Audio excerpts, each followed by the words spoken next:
بسم اللہ الرحمن الرحیم رب یسر ولا تعسر واتمم بالخیر۔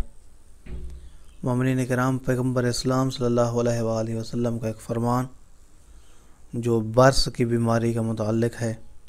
برس وہ بیماری ہے کہ جس میں انسان کے چہرے پر داغ نمودار ہو جاتے ہیں، جسم پر داغ ہوتے ہیں، ہاتھوں پر داغ ہو جاتے ہیں، سفید داغ۔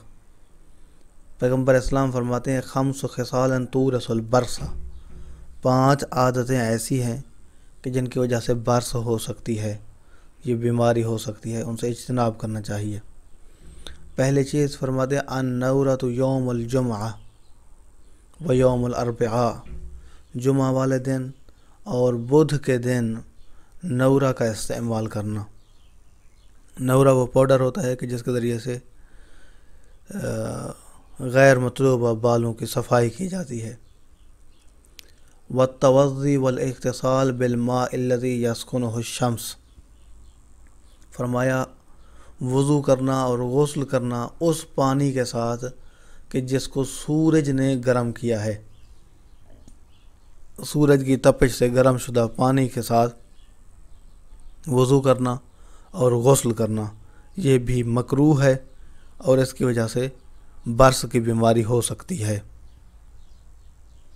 اور فرمایا والاکل علی الجنابۃ، حالت جنابت میں کچھ کھانا، اس کی وجہ سے بھی برس ہو سکتی ہے۔ حالت جنابت میں کھانا حرام نہیں ہے، مکروہ ہے، لیکن فرماتے ہیں اس کا وضعی اثر یہ ہے کہ وہ برس کی بیماری کا سبب بن سکتا ہے۔ وغشیان المرأۃ فی ایام حیضہا، ایام حیض میں ماہواری کے دنوں میں مقاربت ممنوع ہے، مباشرت ممنوع ہے۔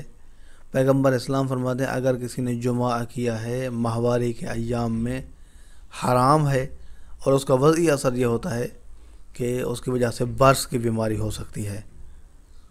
والاکل علی الشبع، پیٹ بھر کر کھانا کھایا ہوا ہے اس کے بعد پھر کھانا کھاتا ہے، سیراب ہو چکا ہے پھر کھانا کھاتا ہے، کھانے پر کھانا، تو اس کی وجہ سے بھی برس کی بیماری ہو سکتی ہے۔